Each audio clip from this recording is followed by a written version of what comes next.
guys. Welcome to another episode of An Idiot's Guide to Property.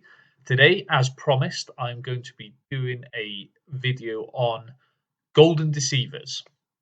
So for any of you who doesn't know what a golden deceiver is, a golden deceiver is something that appears golden, but is actually deceptive. So, basically something that looks really good, but is actually rubbish. So in terms of property, what does this look like? Again, I'm going to focus today specifically on Wales, Southeast Wales. That's where I am. That's where the properties that I invest are. So I know that area a little bit better than anywhere else. Since I can remember, people have always said, you go to Wales, you buy a house, 40, 50 grand, you rent it out, you can go again, you can have you buy up the whole street. It's so easy. You could have 10 houses in Wales, are so cheap over there. And they're not wrong. There are certain places like New Tredegar, for example. I remember going to the estate agents a few years ago. There were houses there for £28,000, like a 2-bed terrace. You think, bargain, 28 grand. Oh, I can afford that. And, I can get it rented out at £400 a month. But this just isn't a reality of how things are. If something seems too good to be true, it usually is.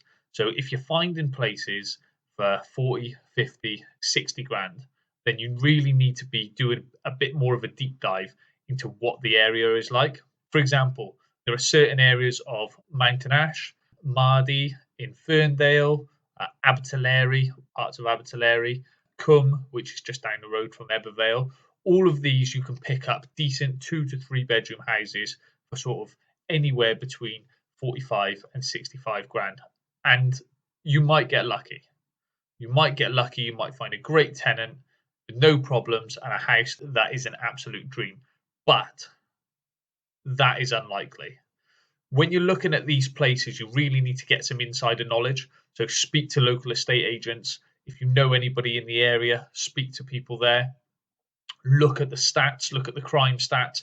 Stats don't lie. If you really want to be a geek about it, you can get on the Welsh Index of Multiple Deprivation, which will show you all of the deprived areas in Wales. And they break that down on a housing basis, an employment basis, an income basis. So you can make a little bit more of an informed decision on that. Also, I understand that some of you, as I was, are desperately keen to get on the property ladder. You might see a cheap property and think, I'm going to take the risk because I need to get on that ladder.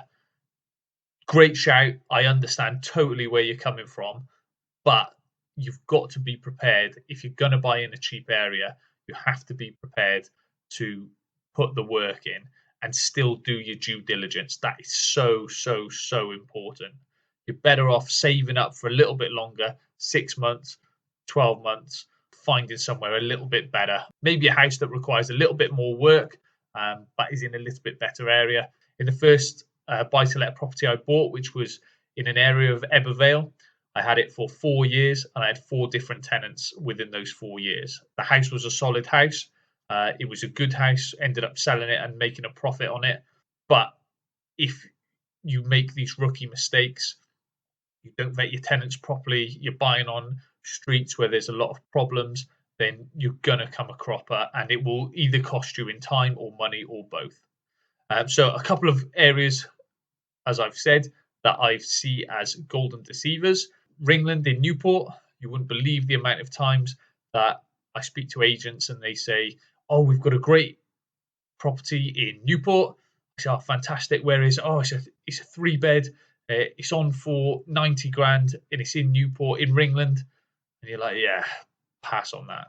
Because I know the area, and this is absolutely no discredit to the people in Ringland. I'm sure you're lovely, but it's not an area that's renowned, A, to go up in capital value, and B, as a safe place to invest. Again, Mardy near Ferndale, it gets saturated with buy-to-let properties. You get, I say foreign investors, you get English investors or people from further afield in Wales. They think, it's really cheap. We could buy up the cheap houses there and rent them out. Everybody has the same idea. What you'll find is you're buying properties and it's difficult to let out because everybody is trying to let properties in those really cheap areas. As I said in a previous video, you're better off going to somewhere just on the outskirts of Cardiff, like a Pontypridd, like a Caerphilly. There are some great areas of Newport, by the way. I've actually got a property there in Shaftesbury, which has been built up. There's been a lot of investment in that area. There's giant Sainsbury's there.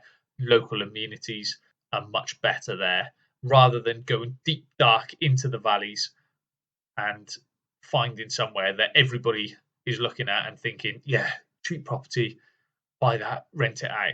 Well, if you want to rent out in those areas, you've got to have a really high spec property, and you've got to also be willing to take the risk on the street that you've bought it on and the type of area that it is. So get your local knowledge. Local knowledge is so important. Wherever you buy, good area, bad area.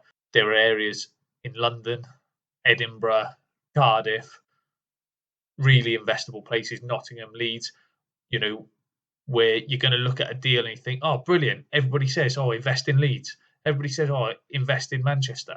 Well, nothing is, if it seems too good to be true, it usually is. So I hope you enjoyed the video today, guys. I just want to caveat this by saying that it is absolutely no slight whatsoever on the people that live in those areas. I'm a South Walian myself, and it's not a slight on anybody who lives in those areas at all. It's just from an investor point of view, you really need to be looking higher spec areas if possible. And if you can't afford in those higher spec areas, make sure you're getting your local knowledge, doing your due diligence so that your investment is as safe as possible. Thanks very much, guys. I'll catch you soon. Take care.